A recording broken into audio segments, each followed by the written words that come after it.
It's the first mother and women's clinic, because it's not just mothers, could be other females.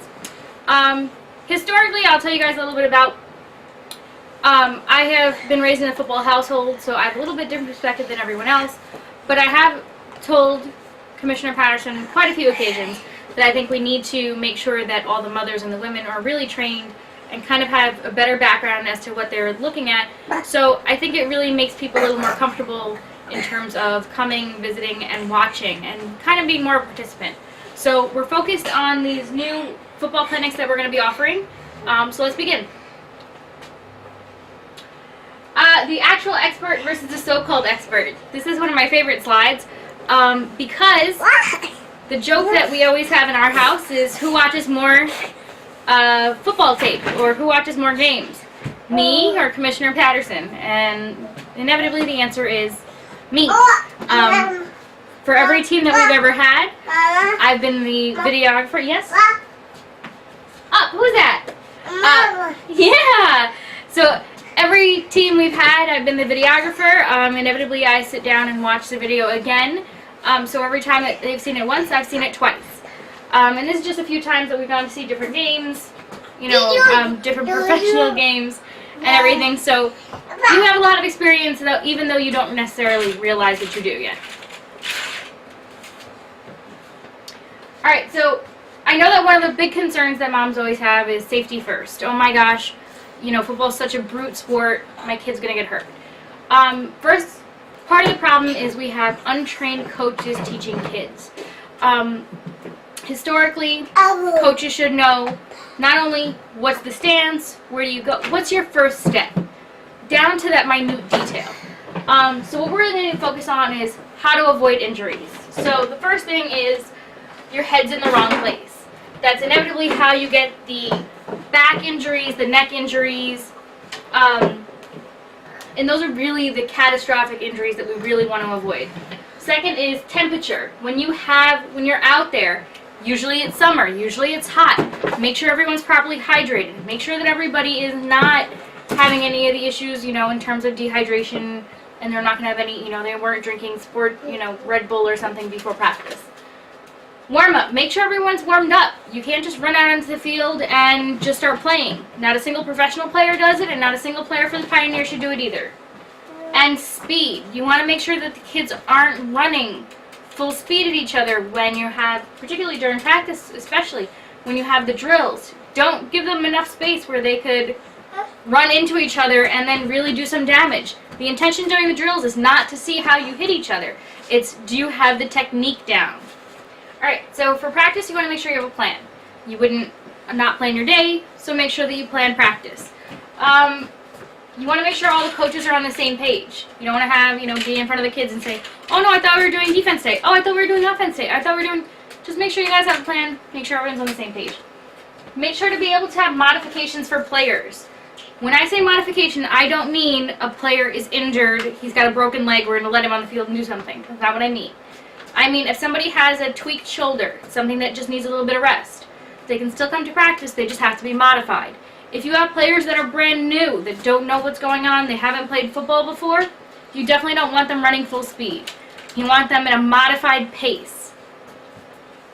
If you have players that don't have equipment, they don't have the shoulder pads, they don't have their helmets, they should not be practicing with kids that have their shoulder pads and equipment and everything on.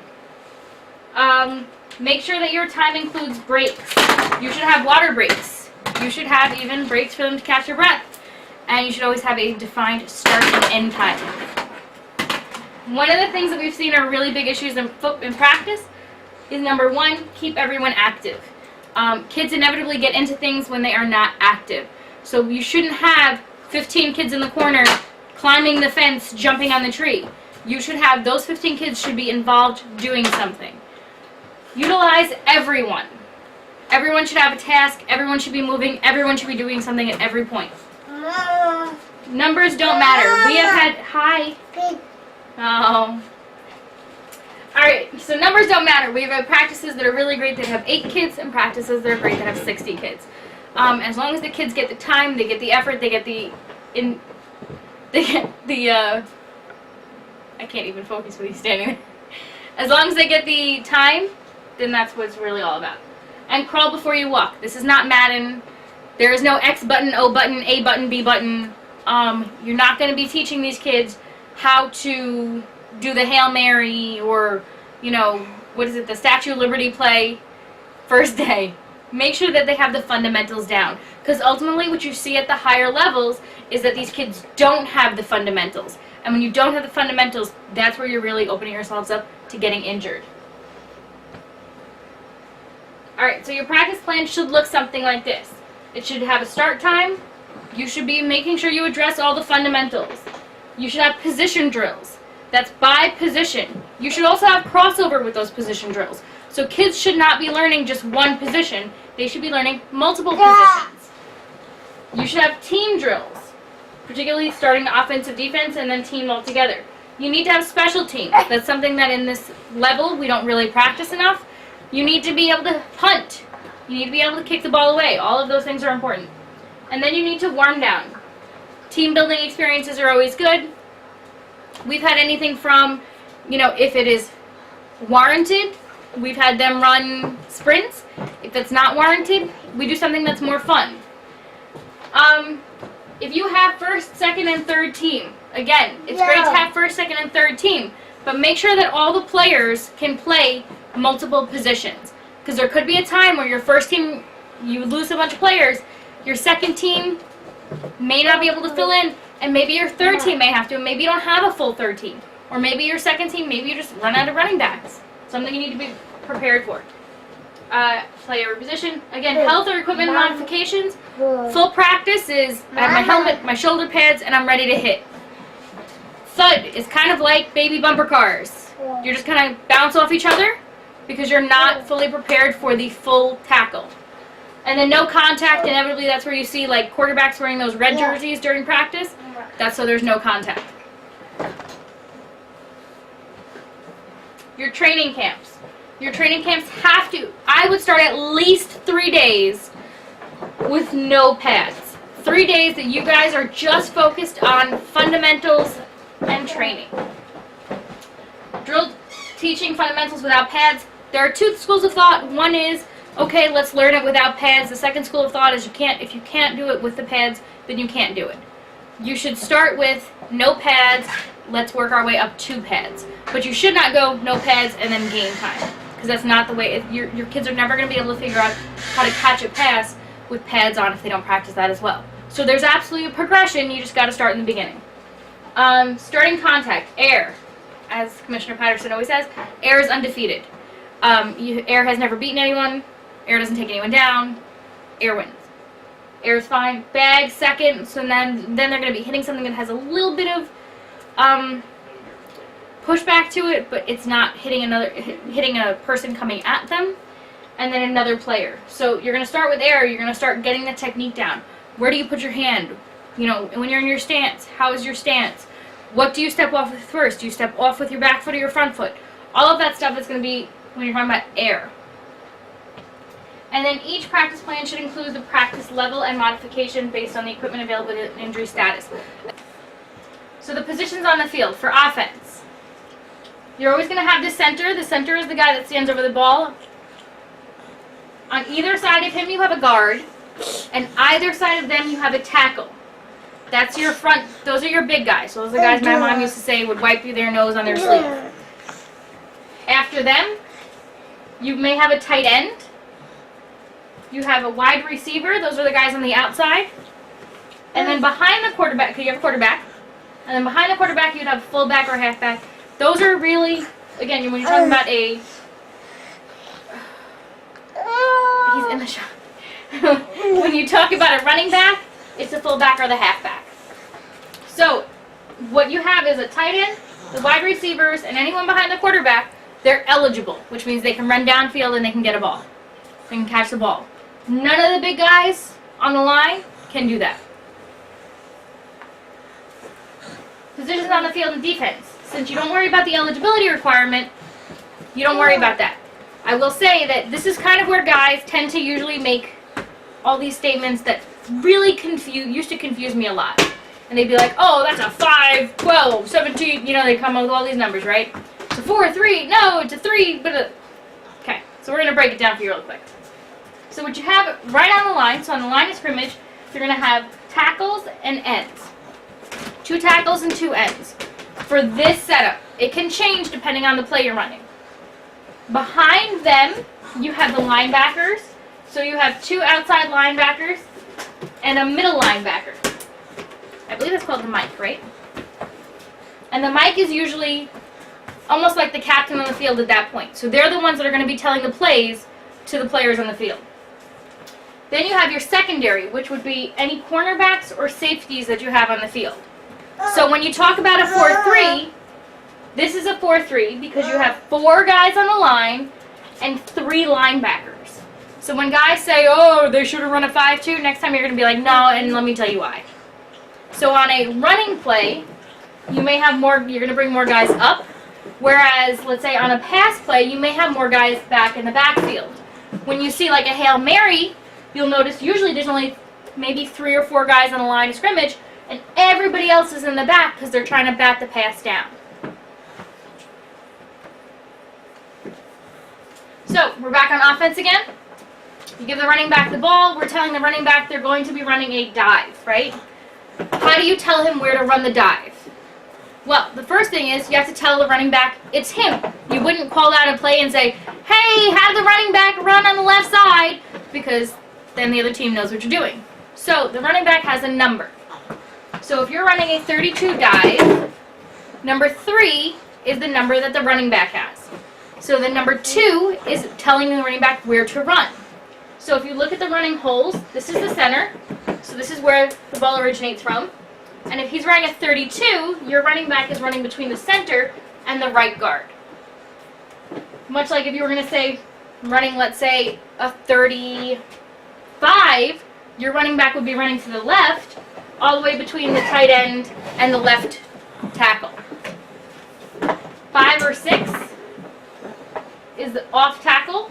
7 or 8 are toss and sweep. 7 and 8 are the really fun ones. You see everybody running, oh, look, because they're scooting outside. But those are the way that the plays are run. Or those are the running holes, I should say. Alright, defensive techniques. The way that this works is you're telling your defensive player, again, where to line up. And instead of yelling, and God forbid you have 2 kids on the line that have the same name, because then it's really confusing. So you're going to say, okay, I want you to line up on the 7 technique. Or you're telling your defensive tackle, I want you on the 2 technique. What that is you're telling the defensive tackle to either line up on the, let's say the right side, is it the left side of the center, or the right side of the left guard. So you want to make sure that differentiation, because that differentiation, honestly, could be between, let's say, you and the guy next to you, or you guys making a hole for the offense to come straight through. So sometimes you want them lined up to the left, sometimes you want them lined to the right, and sometimes you're willing to take it and let's say you want your secondary to tackle the guy because you want to make sure you don't open up a different play for, let's say, a different player. Alright, so my dad coached football my whole life. I thought I was marrying somebody who was not like my dad. Shockingly enough, I married somebody just like my dad. And my dad's favorite coach was Vince Lombardi. And Vince Lombardi used to say 2 things. One, he used to say, you have space in your life for 3 things. Your family, God, and the Green Bay Packers. And that's something that I can't tell you how many times I heard growing up. The other thing he used to say is, football is about 2 things. It's about blocking, and it's about tackling. So those are the 2 important skills that we're going to talk about today. I'm not going to go real far into it for the first segment. When showing somebody how to block, make sure they're not grabbing, make sure they're not holding. Oftentimes we get mistaken between blocking and tackling, whether they're playing offense or playing defense. These little guys, especially the 8Us and the 10Us, forget oftentimes if they're playing offense or defense, especially if they're not a player that gets the ball. So you need to teach them the skill that to take pride in their blocking. And taking pride in blocking means that my hands are inside. As you can see, this player here, his hands are inside. Try to get the hands on the numbers. That's what your aiming point is. And once your hands are on the player's numbers, we don't grab, we don't hold, we make contact there. Now, we keep our hands inside, we keep our eyes up at all times. Kind of bend the neck, putting your eyes to the sky. Now, run blocking and pass blocking is a little bit different. Run blocking, you're getting engaged, you're getting in close. Run blocking should be coming downfield, you should be making contact, your arms are less extended, you should be inside, and you're driving the man down the field. Pass blocking, you're trying to create some space between you and the defender, and you're basically pushing them away, blocking them from getting to the quarterback who is behind you. These are two very different things, and ultimately, the biggest concern that we have in New York City when it comes up front, everybody wants to coach the receivers, everybody wants to coach the quarterbacks and do all the cool stuff. Nobody wants to coach the line, and that's why nobody wants to play the line. If you bring pride into the position, the kids are going to get excited about it, and you're going to be successful. But if you don't win with the bigs up front, you're not winning very many games. This is where the game is won and lost. In order to be successful, you have to block and you have to tackle. So the tackling part goes like this. You're going to break down. Oftentimes, the hardest thing about tackling is being in a correct position to tackle. And that means getting your feet to the play. So I get my feet to the play and I break down. I don't throw my body at the player. I bring my feet to the play, and they do something called buzzing your feet. This is what heads-up football teaches you to do. When you get to the player where you're about to make the tackle, you buzz your feet, you thunder down, you chop your feet, and then you make contact, you shoot the hands, and then you rip with your hands. That is the process of tackling. So if you have guys flying through the air, if you have guys doing reckless type stuff, make sure, Mom, you say something, because this is the way that you're going to do it. And we're going to go into details about tackling, but if it's not breaking down, buzzing your feet, hitting, shooting the hands, and ripping, is something that is not being taught correctly. And the whole entire time, your eyes should be up to the sky. So that's basically how we line up in the game of football. That's how we tackle in the game of football. That's how we block in the game of football. If you know this and you master just segment 1, you'll be able to operate a football practice. Will you be able to coach a game? Definitely not yet. However, next week. You'll be able to operate a safe practice. So let's kind of review this thing real quick.